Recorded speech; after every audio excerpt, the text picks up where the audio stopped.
welcome to TJD, episode 64. We watched Willow. I'm Ty. Jake. And I'm Drew. Yes, the 1988 film directed by Ron Howard, starring Val Kilmer, Warwick Davis, and Joanne.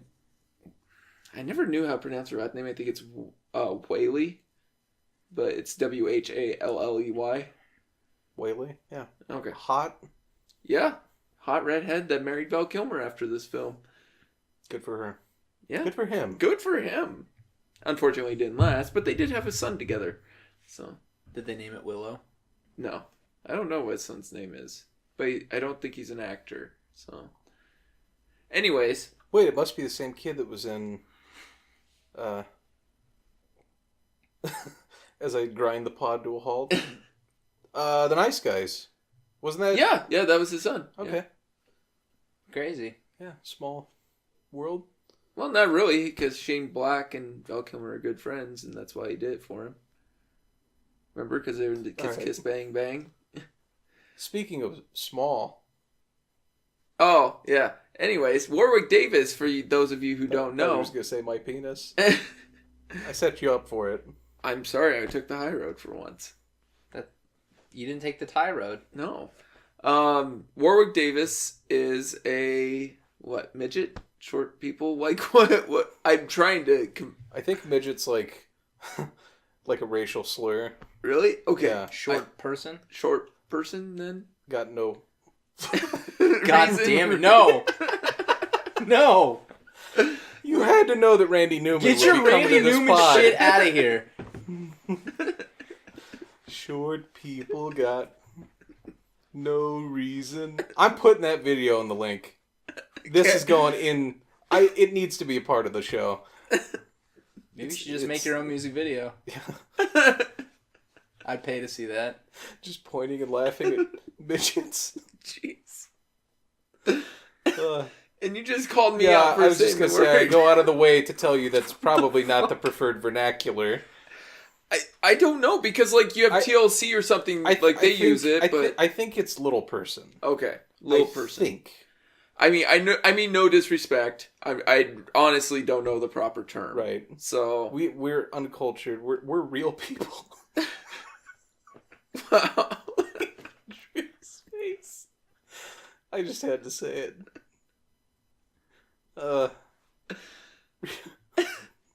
It was that line, and you crossed it. Yeah. Early. Little people. Hey, Ty, so what's Willow about? All right. Warwick Davis is a famous little person actor who took on this role after George Lucas, who wrote this, had him in the third Star Wars, Return of the Jedi. And the whole story... He's gonna have to breathe at some point. Or he'll just die. I don't even know why he started laughing. Oh, shit. Him! He's the reason. Okay, anyways. Warwick Davis plays Willow, the title character. And there is a prophecy that the sorceress queen is going to be brought down by a child.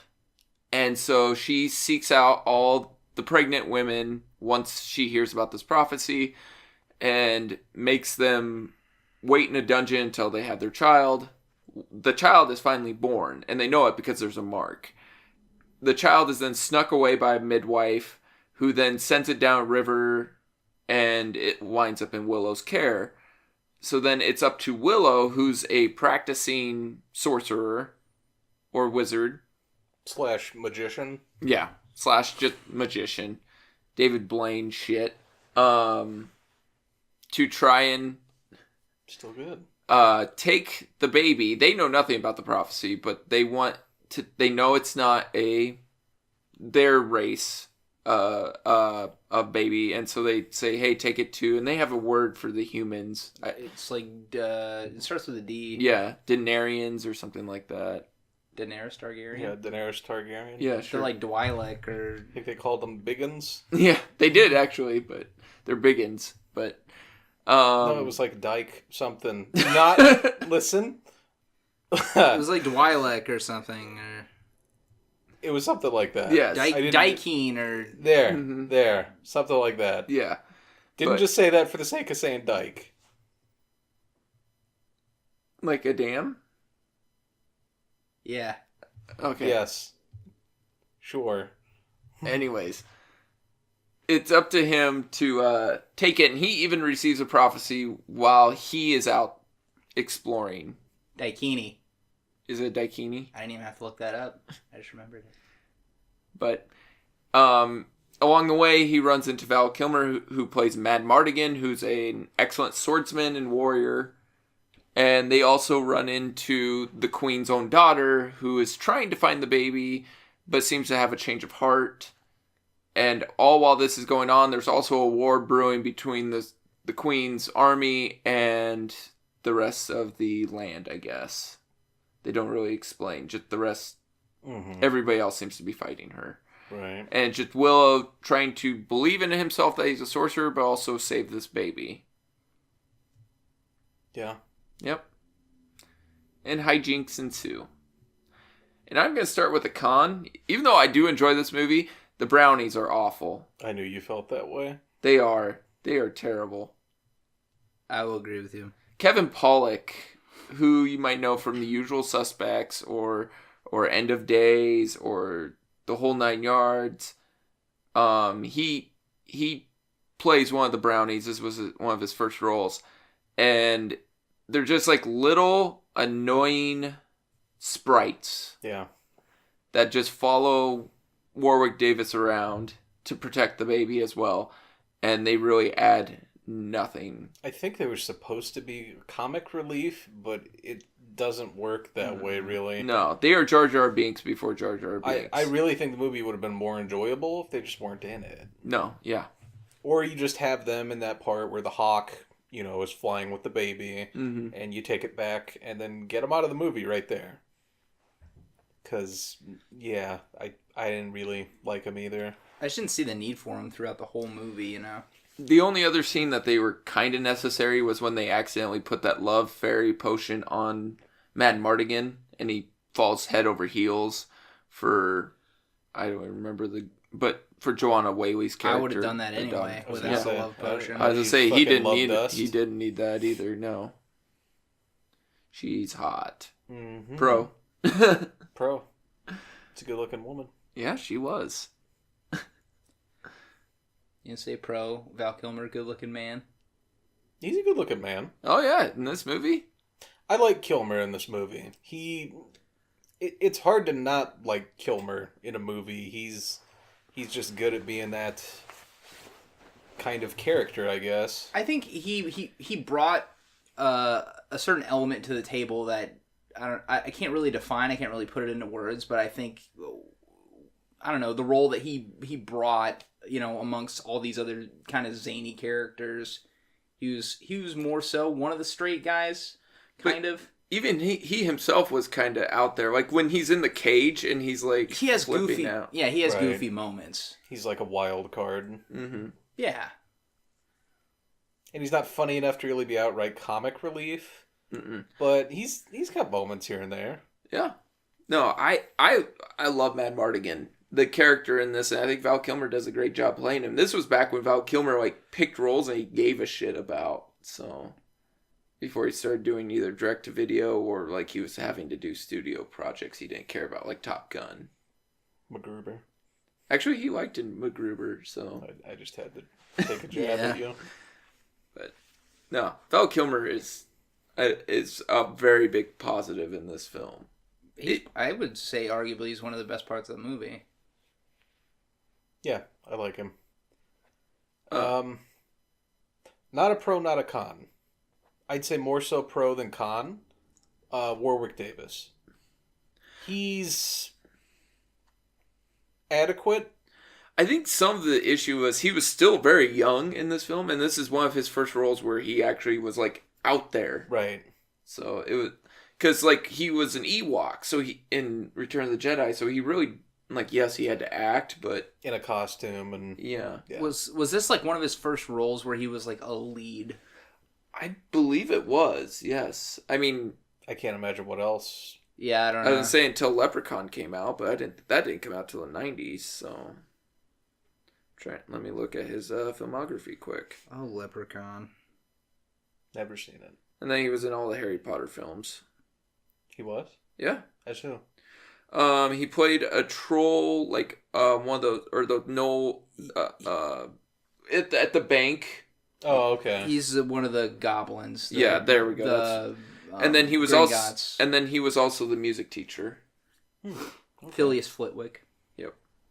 And he also It's on. I'm on. And he was also the wand instructor in the first movie, and then he changed over to the. He showed people how to use their wands. Yep. I think was it you that showed me that video? Stop it, Ron. Yeah, that was me. Of course it was me. That was Warwick Davis in the movie. He was the one who would teach him how to use the flick and swish. Just flick and swish. Stop it, Ron. You haven't seen that? No, I have seen it. Did you have it up? Did he do anything? Did he do anything before Willow? I mean, like, where he was the lead? If he did, I wouldn't know. He was... That's not a lead. He was Reapy Cheap in the Lion Witch in the Wardrobe. I'd say he was... No, before Willow. And Leprechaun. Nothing before Willow, but Leprechaun after. Yep. Yeah, because he was in Labyrinth, but he was just part of the Goblin Corps. And then, he was in those two terrible Ewok spin-offs. And... What were those called? Ewok Adventure? Ewok, there was... Come on, Sunshine.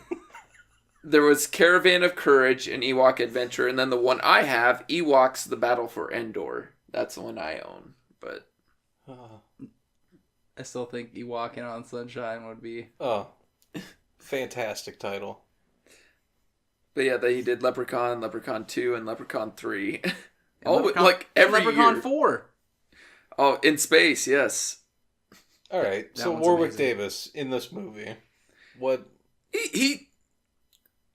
I think he good. He just fine. Okay. He's fine. He's not...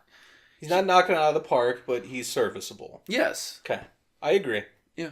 I enjoyed him. Another con I would say is the just because of the time and probably budget constraints, but the brownies are a con, and the way they cut them into the film is a con. Like, they stick out so badly against the background. Well, the CG in general was... bad. Yeah, it's rough. It's dated, though. Like, it's from the 80s.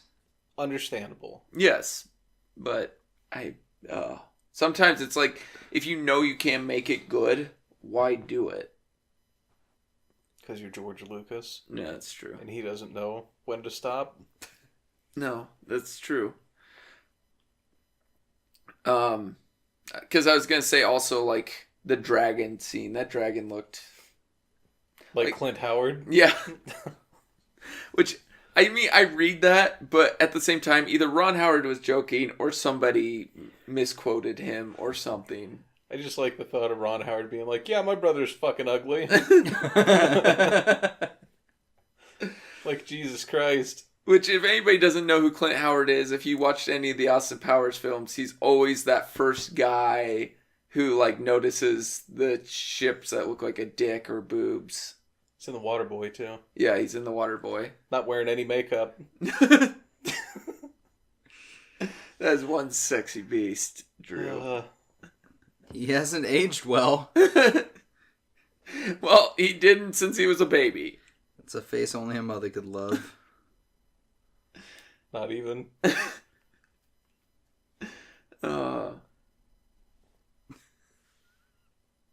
Jeez. Handsome. You would sleep with him. No. Nope. Not even jokingly. Pros, cons. I think the story's a little long. Yeah,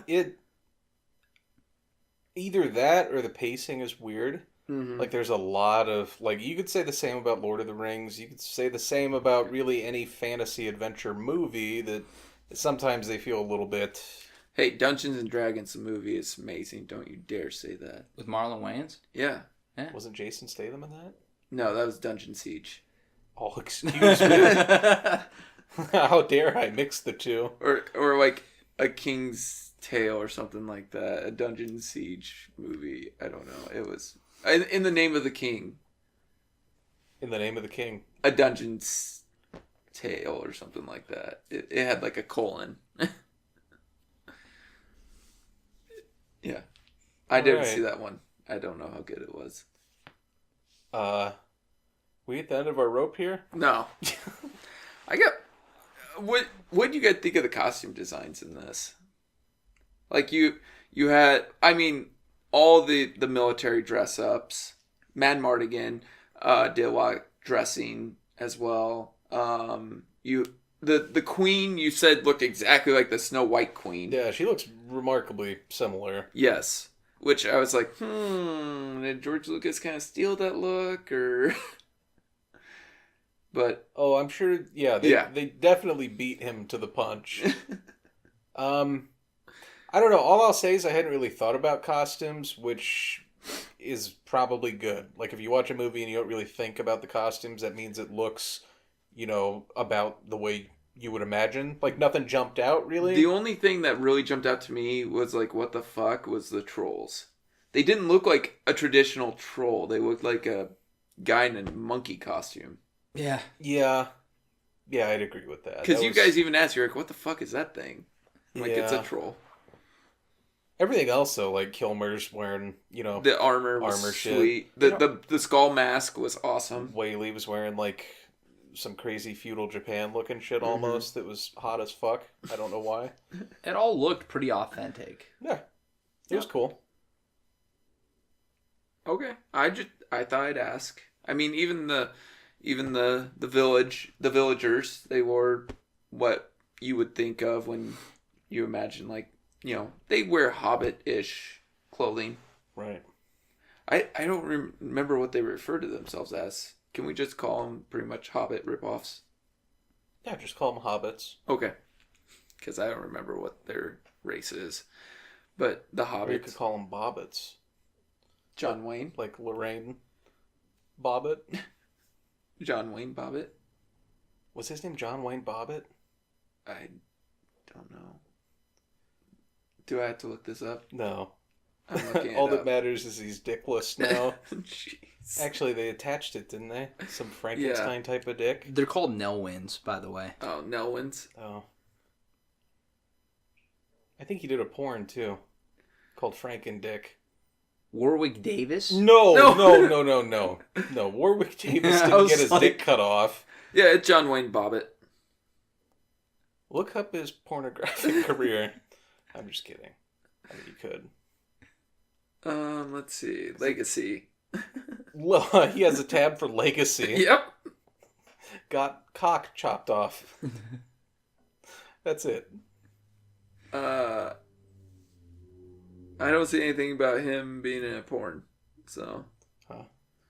Must have been a dream. There were a lot of people who were copycatting the crime, though. Great. I know he showed up on WWF one time. What? This is going to be a tangent. Okay, I remember right. watching this episode. So, Val Venus. Who's that? He was pretty much a porn star wrestler. Okay. All of his videos he did and that were pretty much him having sex with a woman. Like, there was literally one where he was standing behind a bush and this girl came up from under the bush. And then he's like, oh, baby, I'm not done. And he get back with the cherries or something. Yeah. He was pretty much a porn star. This was at the height of the Attitude Era where Vince McMahon, yeah. Anyways, he started sleeping around with, there was a Japanese group in the WWE, and he started sleeping around with the girl that was in the group. So then they said that they were going to cut off his wee-wee. Oh. So then they supposedly did. Like, the power cut out right before it happened. And supposedly they did cut it off. But no, what had happened is John Wayne Bobbitt, when the power went off, came in and saved him before it happened. So, yeah, you could probably find it on YouTube. But yeah. And I pretty much just told everyone I used to watch the WWE. That's okay. We hadn't touched on that? I don't think we had. Not really. Ha! Cheating husband whose wife sliced off penis with kitchen knife went on to become a famous porn star. And by famous, I mean nobody really cares. Here's a picture of John Wayne Bobbitt was attacked after beating up his wife. I mean, I don't feel bad for the guy. Yeah, you got your dick chopped off, but you're kind of human trash. I think the moral of the story is don't beat your wife. She won't chop your dick off when you're asleep. Life advice from Jay. You hear that, Chris Brown? He doesn't have a wife. Exactly. Well, I don't know. I was like, well, He probably shouldn't. No. I know he got a lot of shit when he came to Lincoln. Okay, I'm gonna name 4 women from this film. Who was the sexiest? Oh, I thought you were gonna do like fuck, marry, kill. Oh, you know what? I'll do 3. Fuck, marry, kill. None of them are. Yep, none of them are Joanne Whalley. You have the Queen, the wife of Willow, and then you have the other old sorceress, the good sorceress. Oh, good so witch. you don't name the hottest woman in the movie? No, I see. You just give me garbage. Yeah. Well, I guess that is how the game works. I already got mine. All right, go. Fuck the Queen. Marry the good sorceress and kill Willow's wife. I'd kill myself. Yeah, but who would you fuck and who would you marry? I'd fuck Val Kilmer. Oh. No, I guess I'm not marrying the Queen. And she deserves to die. I think I'm thinking too hard about this. Probably fuck the Queen. Wow, you'd marry the old broad, huh? Yeah. Why? She'd be nice to you, and she knows magic. She'd be dead in a couple of years? Yeah, maybe. If you inherits like some cool like Maybe magic she shit. could Melisandre herself. Yeah. Now he knows what. Yeah. He had the correct answer. See? I would do the exact same thing. First, though, because I don't want it after. I would.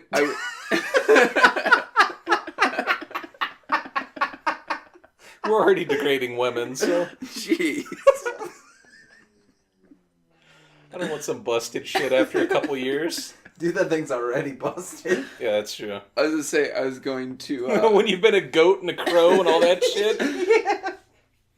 I was going to marry her while she was an ostrich. Oh. Kinky. Only do the Queen after she tried doing the ritual, so she looks all haggard and everything. Okay. And then kill Willow's wife. No love for Willow's wife. No. The gap wasn't doing it for me, dude. That gap, though.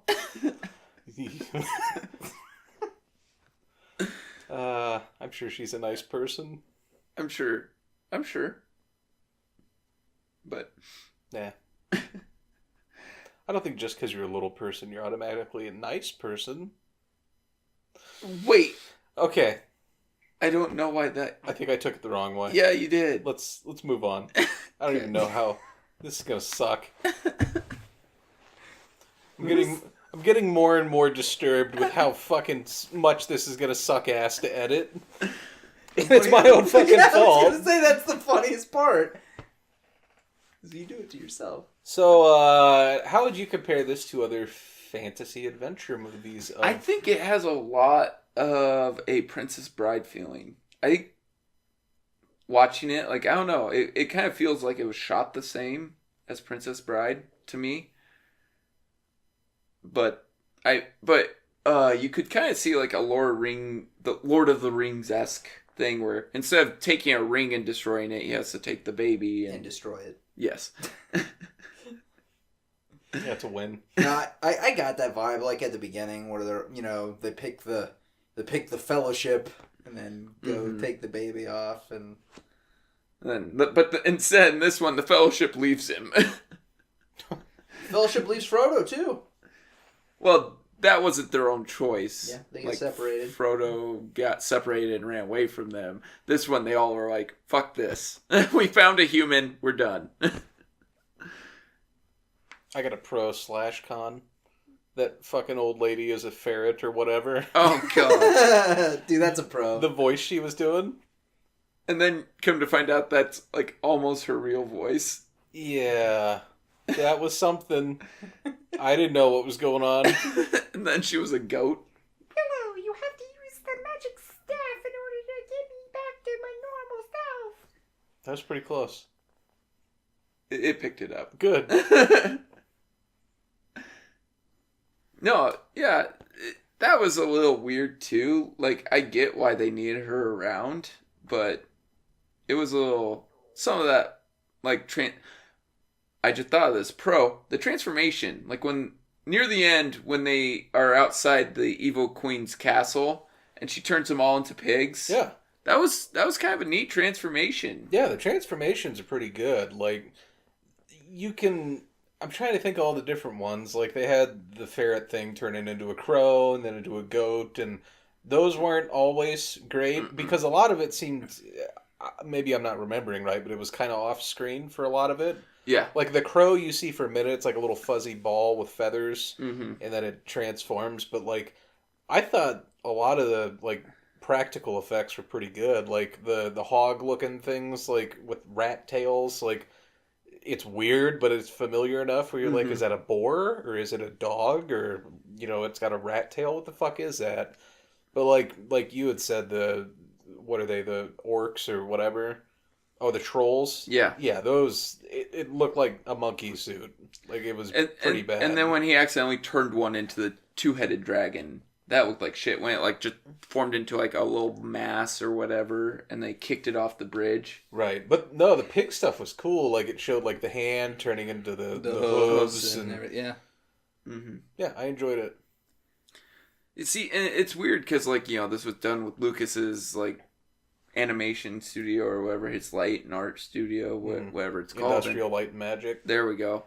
And so it was weird to see it such a hit and miss. But, because Lucas usually at least always had great effects. But. Yeah. You can't win them all. No, you can't. But, I mean, you can also, we were comparing it to other fantasy films. I mean, Mad Mardigan's pretty much Aragon. Aragon? Or what's Aragorn? From Lord of the Rings? Yeah, Aragorn. Sorry. Aragon is like that's another fantasy. Oh yeah, that's the story thingy. Yeah. That apparently the books are way better than the movie. I've heard that. Well, it was supposed to be a trilogy, and I don't think they. Nope. They That first movie was awful. I heard it tanked. Yeah. I've never seen The Lion, Witch, and the Wardrobe, but I caught part of that the other day. I was like, what the fuck? I actually didn't mind it. Yeah, I don't mind it. Well, I mean, it was halfway over, and I turned it on, and I'm like, huh. Have you ever read the book? No. Oh, it's good. I've never read a book. C.S. Lewis, man. Lewis. He's good. Louis C.K.? Yeah, Louis C.K. He wrote The Lion, the Witch, and the Wardrobe. Louis C.S. Fucking fish. Fish. Fish? This is when I think Lion, Witch, and Wardrobe. I don't think of lion. I think of fish. The band? Yeah.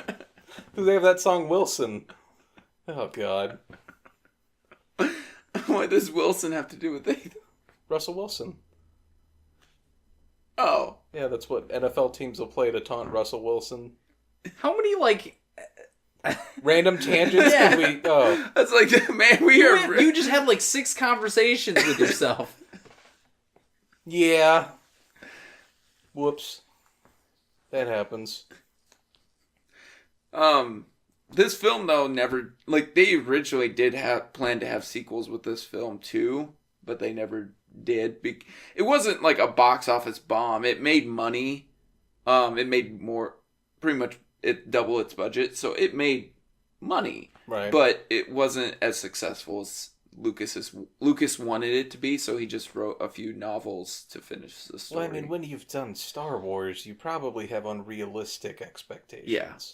And anything you probably do is going to pale in comparison. Mm-hmm. Yeah. I don't. It's the thing about this movie. It's not for me, really. Mm-hmm. I do think it skews more to a younger crowd. I agree. Like your kids growing up, like, you know, if you're 9 or 10 or something, it's probably awesome. It's like we were talking about during the movie, like the never-ending story. Like if I were to go back and watch it today, it's probably not going to resonate like it did. So when you miss a movie like that, like had I never seen the never-ending story and I watched it today, I'd probably feel similar to the way I feel about this. It's probably like if you watched The Mighty Ducks today, because you've never seen The Mighty Ducks, so right. But for some reason, you liked Little Giants. I think I just liked watching the Little Giants. Oh, if I remember right, we'd been drinking a little bit, yes, and we fucked around for the entire movie, just talking shit. So that makes it more fun. But I mean, that's not a movie I'd ever watch alone. Not for that weird makeout scene. No. Okay. Val Kilmer getting action in this movie. Quite a bit. And you're talking sexual action, right? Yeah. And he either or. Well, yeah. He gets a lot of it. Either way. I was gonna say he's very smooth talker as well. Like his profession of love for her, and he's like, I'd rather die 10,000 deaths. Do you think that was the dust though? Oh, at that time it was. Yeah. Yes. The dust. Yeah. Like he has some horrible drug problem. Some pixie dust. He's hooked on the dust. Be careful. He'll say heartfelt things to you. Right. Jake goes on a tangent about Bill Cosby, which the boys acknowledge has no place in the Willow podcast. It was around here they realized that this pod had been a clusterfuck of monumental sorts, comparable only to the infamous Jaws episode. We're pretty much cutting this whole pod, it seems. It's going to be 5 minutes long. Willow. And that was this week. I should just leave the beginning part where we talk about what they like to be called. So like and subscribe. Oh my god. This is an abomination. I knew I was going to have trouble with this movie. This is like Jaws level rough. How about them Jews? Jeez.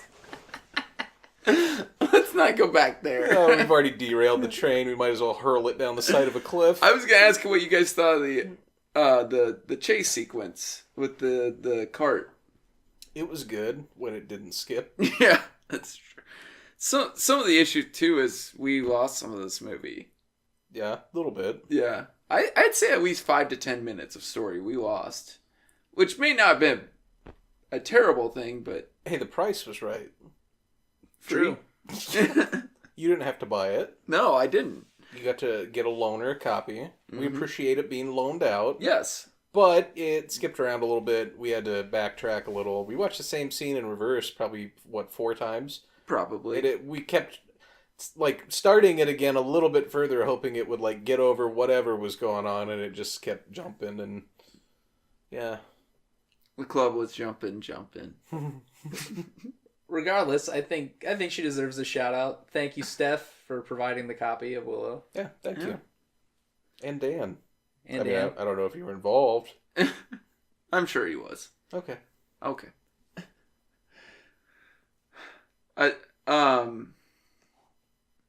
Con this movie? The whole movie? No, I'm just kidding. It's just I wish Kilmer had been in it sooner. I will admit, the first probably 25 minutes of this movie feel like a long time. Uh-huh. So from when the baby is born to when it's floated down the river to when Warwick Davis tries getting to become an apprentice for a sorcerer and listening to frickin' Billy Barty. Gwildor! Oh my god, you said it right. That was more Skeletor, too. Yep. That's the only impression I can do. Which the Skeletor mask in this film was better than the Skeletor mask in Masters of the Universe. Definitely. Did you hear how sad I was when he flipped it up, though, and he was just a guy with a beard? I was like, fuck. I wanted a skeleton man. But 0 out of 10. But no, once it gets to Kilmer, I think it picks up. Yes, definitely. But before then, it drags. And did we figure out, was this Ron Howard's first director? No, Cocoon. Oh, Cocoon, that's right. Yeah. But I don't think he had dealt with the type of special effects he had in this film. Well, plus, I don't think Cocoon's like a sprawling adventure movie, really. No. You got Steve Guttenberg, though. To your eyes. Does nothing for me. Oh. I think Fellowship of the Ring kind of had the same problem, though. Like, the beginning of that, you're like, fuck, I don't care that you're eating breakfast. You live in a small hut, whatever. Just get on the fucking road. Go out there and do your thing. I don't care that you're eating Second Harvest. I think the reason I don't care is short people got no reason Jeez. to live. They don't have any reason. You are not Randy Newman. Yeah. I don't think that's how that song goes. Actually, it is. That's exactly how that song goes. That literally is the lyric. Got no reason to live? Yeah. Randy Newman goes hard. What the fuck, dude? Randy Newman don't care about a lot, but he cares about that. I thought it was they got no reason, and then there was like, no, there's nothing after that. No, they got no reason to live. Yeah. Like, if you're a short person, if you're a short person, you wake up in the morning, you think that you have purpose, Oh, God. you're wrong, apparently. These lyrics are horrible. He wasn't strung up for this? Read some lyrics. Okay, so he sings Short People Got No Reason 3 times. This is everything I wanted. Can you say it 3 times for me? Short People Got No Reason. Let's sing it. No. Come on. But listen to this lyrics. They got little hands and little eyes, and they walk around telling great big lies. They got little noses and tiny little teeth. They wear platform shoes on their nasty little feet. And then he says, I don't want no short people. Don't want no short people around here. Jesus Christ, Randy Newman.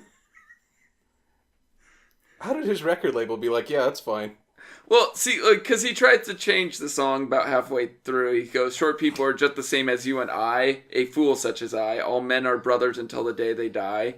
So. Oh, you mean the second part of the song has a moral, and I've only ever heard the beginning of it? Yes. The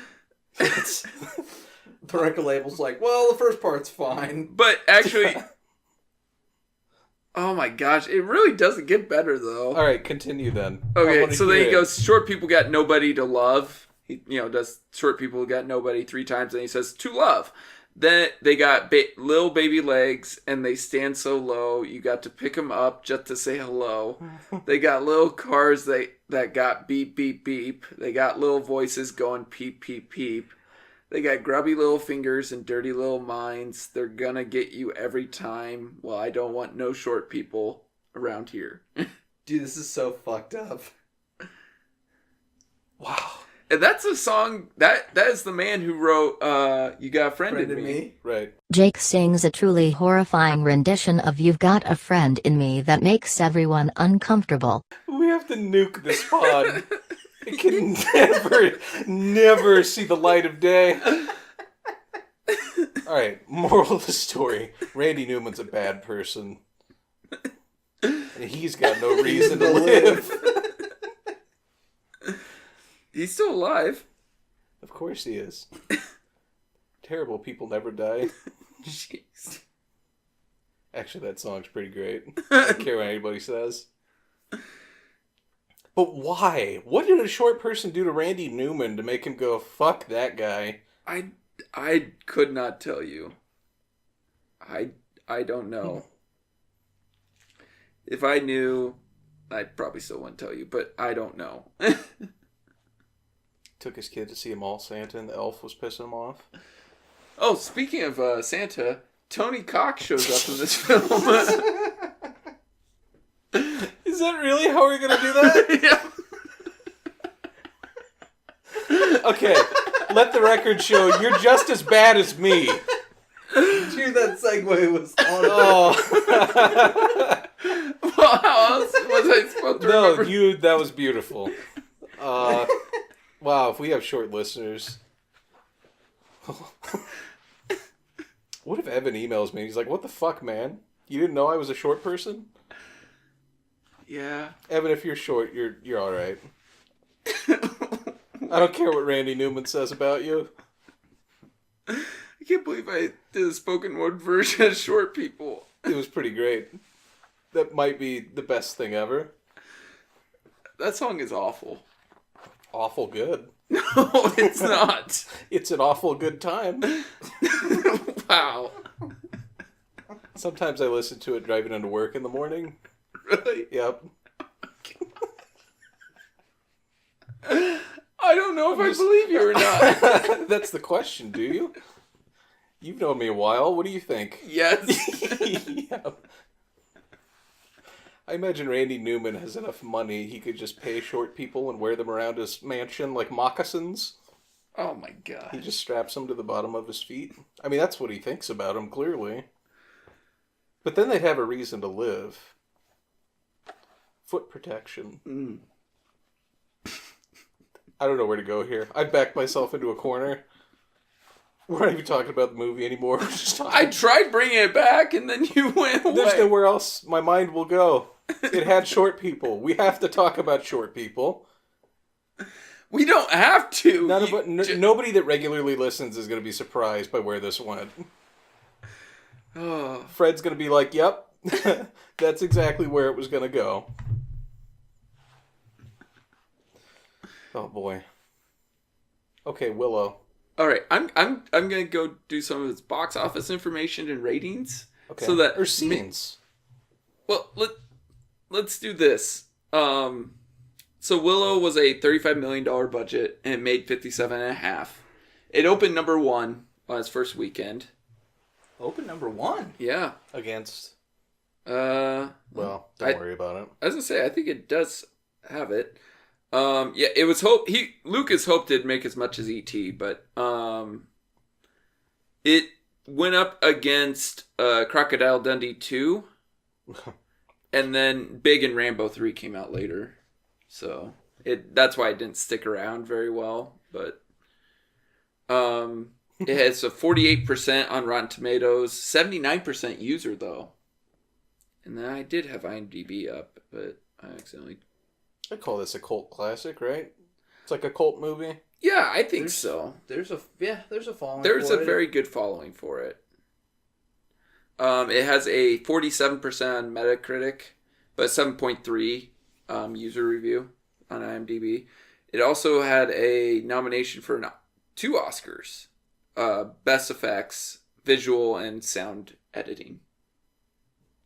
Nice. Yep. Probably the transformations, I'd imagine. Yeah, and then it had also 2 Razzies nominations. Billy Barty was one. Billy Barty can't escape those Razzies. No, and worst screenplay, George Lucas. Mm. So, but yeah. Oh, do you want to know what the tagline for this film was? What's that? Adventure doesn't come any bigger than this. Wow. Was that coined by Randy Newman? I don't think so. But yeah, we could do scenes. You got one? Sure. I would say the first time they meet Kilmer, and he's stuck in that crow's cage. And he's just flipping out. He's like, I need some water. And he's like grabbing Willow. And he's like, get me out of here. And he's yelling at him. And then night comes. Next day, he's like, hey, I'm sorry. You know, I kind of freaked out. It's okay. You can trust me. And they don't really trust him, which they have no reason to. But then you see him talk with one of the people, the army that walk by, that travel by him. He talks to them, still can't get out. Finally, he swears to protect the baby. He gets out, and he just like, my word is my honor. And it just kind of shows that even though he does go on to lose the baby for a little bit, that, you know this is a character that's going to stand by. Because once they get the baby back, he's right back in it. He's like, I swore to help, so... Mm-hmm. But he had no intention of losing the baby. It just got stolen because the brownies were supposed to protect it. But it just sets up Kilmer's character, and it's just a great... It's like the first good scene of the movie. I'd probably have to say the scene where Kilmer gets that love dust thrown in his face, and him and Whalley start doing their little Nutting thing. it. Nutting it? No, not yet. Oh. Not that I saw. Director's cut, maybe? Mm. But no, like, she wants nothing to do with him, and he's like Pepe Le Pew levels kind of creepy. Yeah. This sounds bad now that I picked it as my favorite scene. Well, no, and then she started, like, digging it. Yeah, she started digging it, which was hot. Yeah. He was like, I will die 10,000 times for one moment. She wanted nothing to do with him, and then, he just, no. I want this. Mm-hmm. I'm super into you. I don't really know you, but I want to get to know you. And she's like, oh, this is weird. And then she starts coming around, and I'm like, oh, I can get behind that. And then he got behind her. Lucky guy. Mm-hmm. All right. Drew. I would probably say any scene with the sorceress lady as, like, the marsupial thing. Oh. That thing. Dude, that voice was hilarious. Jake was laughing his ass off anytime it talked. It kind of looked like shit sometimes, too. Sometimes it looked like an actual thing, and other times it looked like, those Daniel Boone raccoon skin hats that you can get. It kind of looked like they propped that in the corner of a cage, but it had a head that was moving around.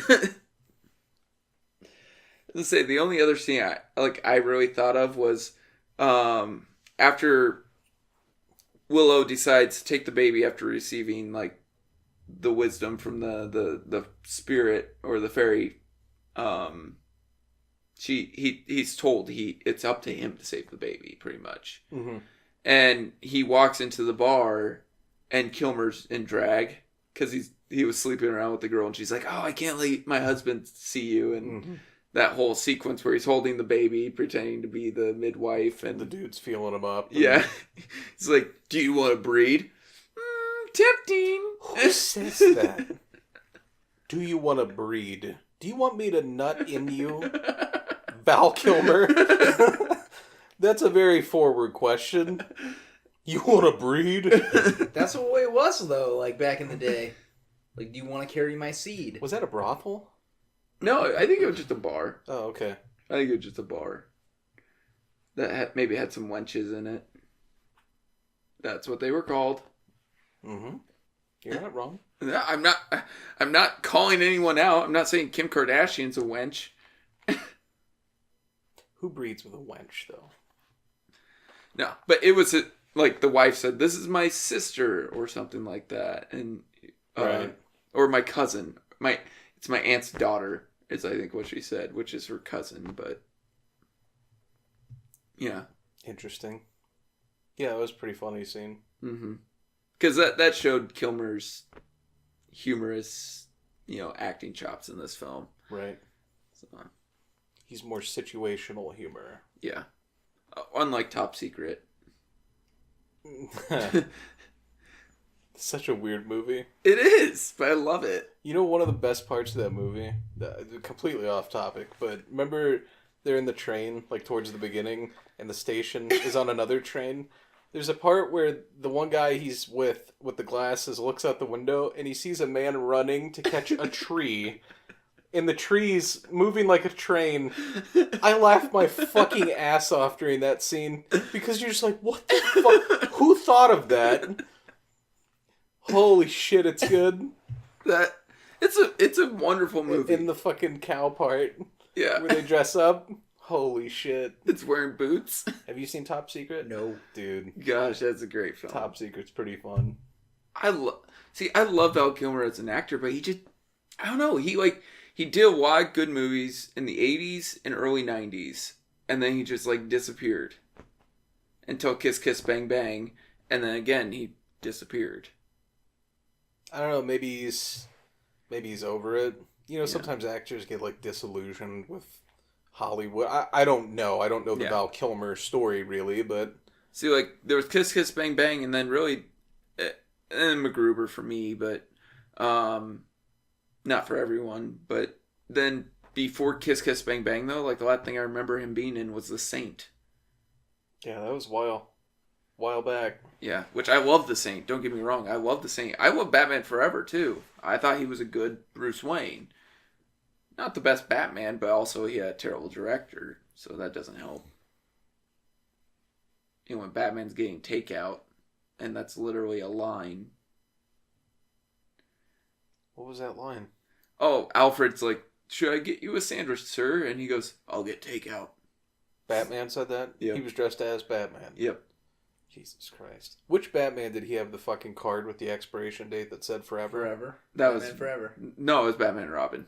Really? Yeah. Yeah, because they're bidding on Poison Ivy, right? Yep. Oh, yeah. Fucking... What the fuck was that movie? Didn't he say never leave the cave without it? Yeah. George Clooney. God damn it, How Clooney. hard can we sell out? You could see Clooney dying inside watching that movie. That's the most entertaining part of that movie now. So you go back and watch it and you're like, he's literally, his soul is leaving his body. The lack of enthusiasm. He's just like, fuck it, I'm contractually obligated, whatever. Mm-hmm. I'm Batman. Well, that was same with Val Kilmer. He thought he was getting Tim Burton. Right. And then, oh, nope. He got Joel Schumacher. And he was like, shit. And some of the issue, too, is Val Kilmer was notorious for being hard to work with. Right. That could have hurt him, too. That might be why he went away. Well, he hated he only did Top Gun because he had to. He was contractually obligated. So... Can you blame him for not wanting to do Top Gun? No, I don't blame him at all, but he was hard to work with on that. And then also The Island of Dr. Moreau. He was also... That was because Brando was also being a dick. That whole movie was a fucking disaster. Mm-hmm. He wasn't a fan of being there. Brando, who he had always wanted to work with, was being an asshole. Because, well, Brando was an asshole. So... Is that movie worth a shit? No. The Island of Dr. Moreau? Yeah. No, it's a piece of crap. No. I watched it. Maybe the original. Okay. Not the remake. No, stay away. I mean, I think Brando was just one of those dudes that he'd already made it. Yeah. It didn't really matter. He didn't have to try. No. Just phoning it in. Yeah. Most of his like roles. Apocalypse Now, he showed up fucking fat as fuck, way overweight. Yeah, and then he did an hour worth of takes, and he goes, "If you didn't get anything good out of that, I don't care." And he left. What the fuck? Yeah, he kind of just did whatever. Same with Superman. He took a shit ton of money for that first Superman. So, and he was on screen for 5 minutes. Well, he had that one big role. That's all you got to do. 2 big roles. Well, yeah, you're right. Yeah.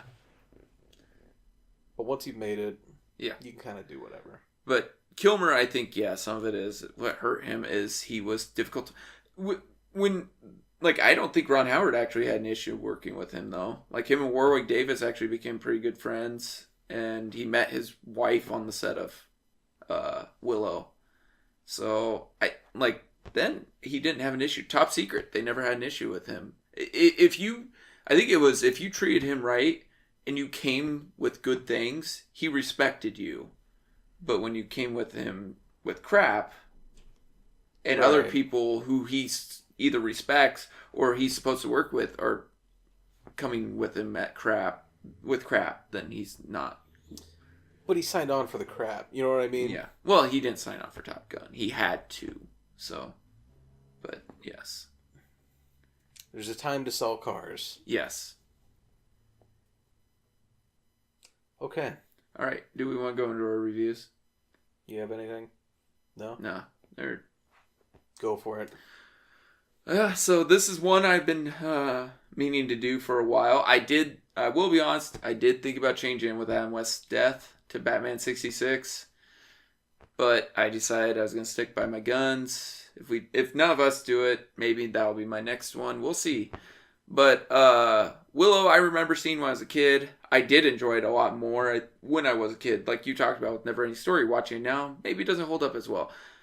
I see more flaws in this film than I did when I was younger. But I still think it's an enjoyable film. The brownies are annoying as shit. They really do detract from the film.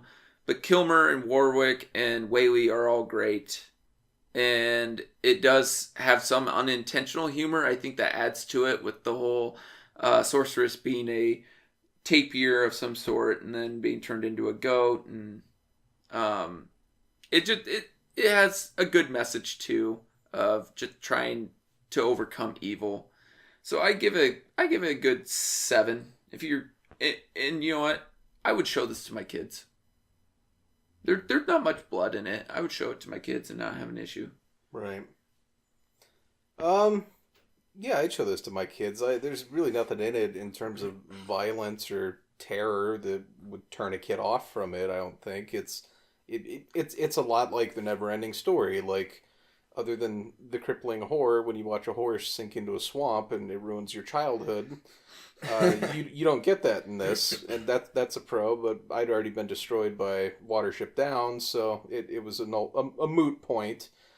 But I think Warwick Davis is pretty good. I think Kilmer's fun, and he's Val Kilmer. He's pretty much what you're getting with him. That one chick's hot. I don't remember her name. Whalley. Joanne Whalley. And she was good, too. Like, I bought her as the kind of, I'm gonna maybe rebel against my mom, but I'm kind of doing what I'm told. It was fine. Lots of short people, so that's a pro.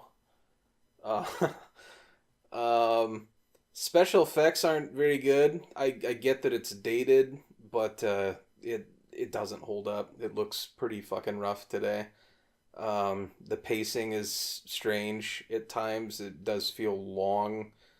All in all, though, I'll just say take what I'm giving it with a grain of salt, because I'm not really big into the fantasy adventure type of movie.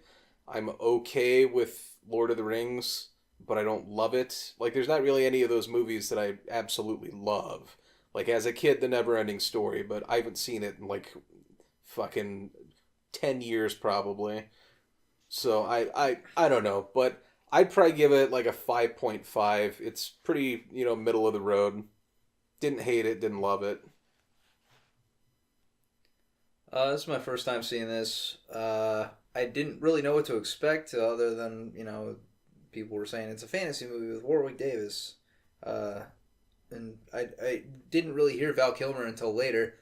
But Kilmer, I really enjoyed Kilmer in this. Very lighthearted, very boisterous, charismatic. I like that about a lot of the roles that he plays, and he does it here with grace. He was good. I enjoyed him. Warwick Davis was also pretty decent. I really bought him as Willow.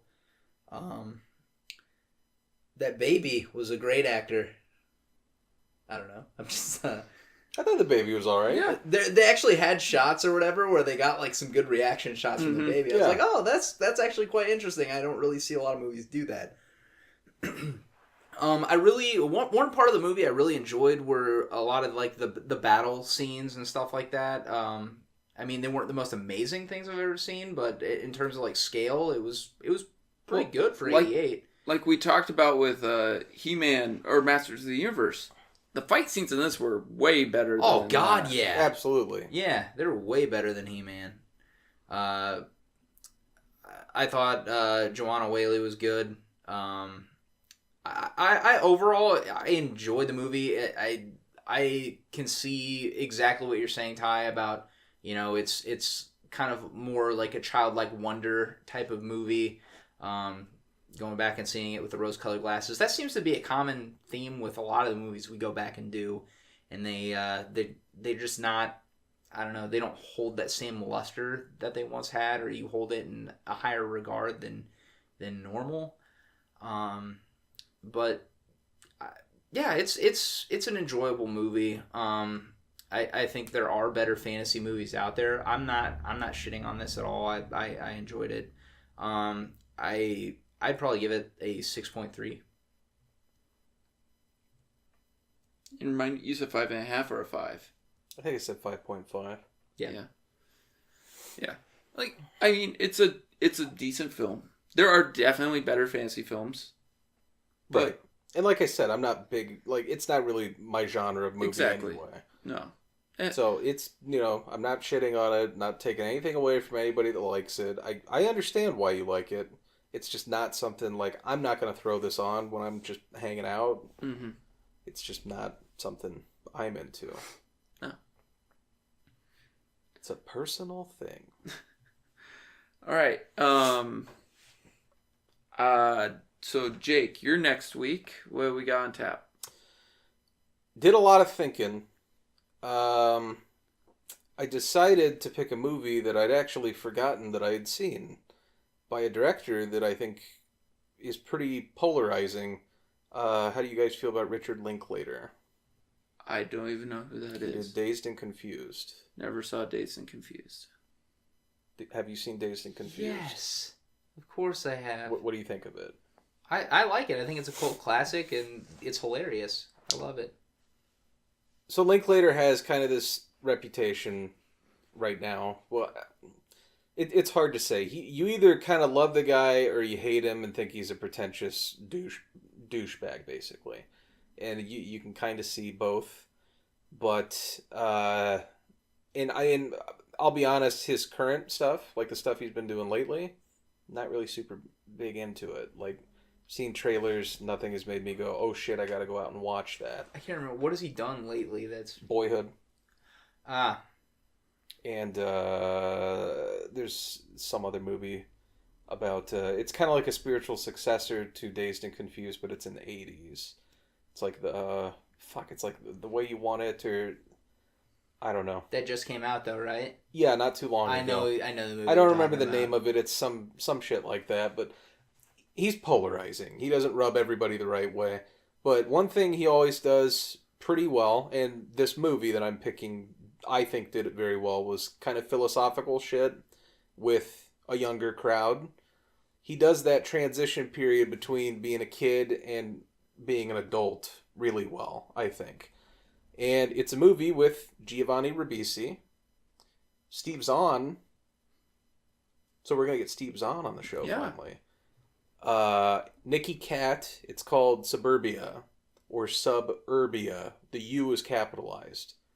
You can't really find it anywhere. The only reason I picked it is I started thinking about it the other day. I was actually listening to a song called Cult by a band called Skinny Puppy. Oh, I thought you were listening to Disturbia by Rihanna, and that made you think of Suburbia. This came out in 97.